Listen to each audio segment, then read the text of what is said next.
we have determined the presentation in IAS 32 to either be a financial asset or financial liability, we can now use IFRS 9 to determine how to recognize this asset or liability and how to measure. Now, IFRS 9 indicates to us our initial recognition and measurement as well as our subsequent measurement. When we look at financial assets can either be categorized as a financial asset at amortized cost, or at fair value through profit and loss, or at fair value through OCI. Now, IFRS 9 indicates to us that when we classify a financial asset, we need to look at the business model, our first step. Now, what does this mean? What is the purpose? Why did they buy the financial asset? Now, our first business model will be the collecting of contractual cash flows, solely payments of principal and interest. If the purpose is to receive interest only for collecting contractual cash flows, we need to recognize the financial asset at amortized cost. And we need to calculate our effective interest income based on our effective interest rate and recognize this in our profit and loss. Now, on your right hand side of your screen, you will identify that I have included a small timeline. Now, if this asset is purchased with the purpose of collecting interest only, we will debit our financial asset at amortized cost and credit our bank. Remember, guys, we are now working only with a financial asset. Okay. Then subsequent, at year end, we will debit our bank with the actual cash flow received. We will credit our interest received in our profit and loss, and the balancing figure, debit credit, will be to our financial asset at amortized cost. Therefore, extremely important that you know that when there is a financial asset or liability at amortized cost, you need to calculate your amortization table and know how to use your amortization table. Okay. Now, the second type of business model will be collecting contractual cash flows, solely payments of principal and interest, and selling of our financial asset. If you identify the purpose is to collect interest and then to sell, then you know that this will be a financial asset at fair value through OCI, and the fair value gain or losses shall be recognized in our OCI. Now, guys, again, I want to refer you to your timeline. I'm going to include here at the top that this is our financial asset at amortized cost, our business model number 1. This is our green one. Let's look at our second business model. Our first journal entry will be to debit the financial asset at fair value through OCI and to credit our bank. Let's say, for example, initial amount 100,000. At year end, the fair value is now 120,000. What will our journal entry be? We will debit our financial asset at fair value through OCI with the 20,000, and we shall credit our fair value gain in our OCI. Now let's move on to our third business model. Investment in equity instruments not held for trading and election in terms of IFRS 9.5.7.5. Now guys, they indicate to us that they chose to classify the financial asset at fair value through OCI. If they choose to classify the financial asset at fair value through OCI, all fair value gains and losses should be recognized in the mark-to-market reserve. Now, how will this then differ from our previous scenario? Now, let's include that this is our number 3. Our first journal entry will be the same as per number 2. Now, our second journal entry will be to debit our financial asset at fair value through OCI and to credit our mark-to-market reserve in our OCI. Now, guys, extremely important. If they elect, therefore, if they choose to classify the financial asset at fair value through OCI, we need to remember the movements shall be recognized in our mark-to-market reserve. Now, let's have a look at our fourth business model. You will identify in number 4, I have actually 3 business models. I have categorized them into one block. Why? Classification and measurement is exactly the same. Therefore, we can call this, if you want to, 4.1, 4.2, and 4.3.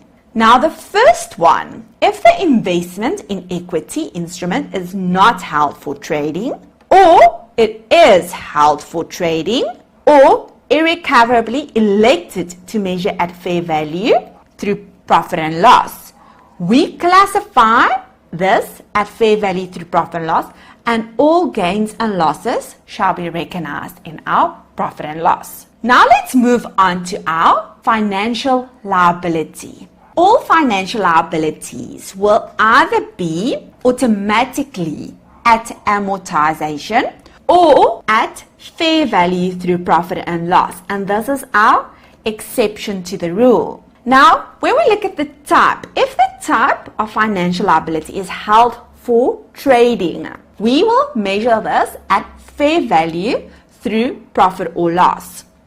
Number 2, if they have chosen, and important guys, include this, they have chosen to recognize the asset at fair value, we need to distinguish with our risk. If the fair value, gain or loss, is due to credit risk, we need to recognize the movement in our OCI. If it is due to any other normal risks, the remaining fair value gain or loss shall be recognized in our profit and loss. And then number 3, if there is a contingent consideration in terms of our business combination, this will be at fair value through profit and loss. We can now move on to our step 4, transaction costs. When we look at our financial assets or liabilities at fair value through profit and loss, we need to expense the transaction cost. Therefore, debit our expense in our profit and loss and credit our bank account. Financial assets or liabilities at fair value through OCI or financial assets at amortized cost, we can capitalize our transaction cost. Now, what does this mean? We can debit the financial asset at amortized cost and we can credit our bank with the transaction cost. Therefore, our assets value will increase. Now, important guys, our financial liabilities at amortized cost should exclude our transaction costs. Therefore, it is important that you read the information that they provide to you. Now we can move on to step number 5, our subsequent measurement. You will identify that I have divided this into 3 different categories. Our first category will be our financial assets or liabilities at amortized costs. Our second category will be our financial liabilities at fair value through profit and loss. And our third category, our financial asset at fair value through OCI.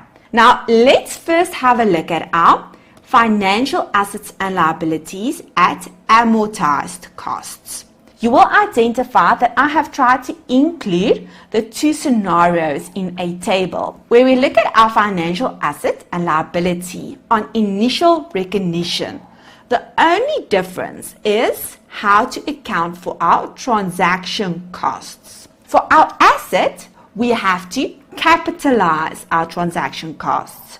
For our liability, we need to exclude transaction costs. Then we can deduct our principal repayments, add any cumulative amortization, and this will result in our gross carrying amount for our financial asset. Now, the main difference that you can identify is for a financial asset, we can recognize a loss allowance. Now, this is impairment or possible impairment. This is a negative asset. When we deduct the loss allowance, this will then result in our amortized cost, our carrying amount. Now, the following three items can be recognized in our profit and loss. First, our interest income and expense relating to the liability income to the asset. Second, our foreign exchange gains and losses. And number three only relates to our financial asset, the expected credit losses and reversals. Now guys, this is a lot of theory. We are going to work through examples to explain this. Let's move on to our second one, our financial liability at fair value through profit and loss. Now guys, we have mentioned this previously. We need to look at our risk. If the risk relates to the credit risk of our issuer, we will recognize the movement in our OCI, all other risks in profit and loss. Now I want us to move to our financial asset at fair value through OCI. Now this is extremely important. What is the meaning of mandatory? Has to be in that classification.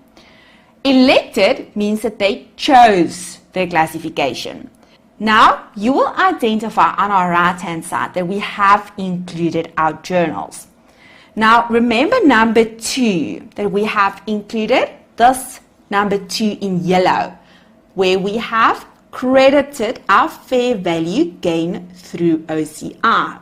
This relates to our financial asset that is mandatory, where they do not have a choice. All fair value adjustments shall be recognized in OCI. When there is a de-recognition, we need to transfer all of these fair value adjustments to our profit and loss. When there is impairments and foreign exchange differences, we will not include this in our OCI. This shall be recognized in our profit and loss. Now, when we refer to the fair value through OCI elected, remember this will be our number 3, and I'm circling this now light blue. Our second journal credit our mark-to-market reserve. They indicate to us that when they choose to recognize the financial asset at fair value through OCI, the movements in our fair value should be recognized in our mark-to-market reserve. And then on de-recognition, you will never ever move the fair values to your profit and loss. Okay, that is the very important differences.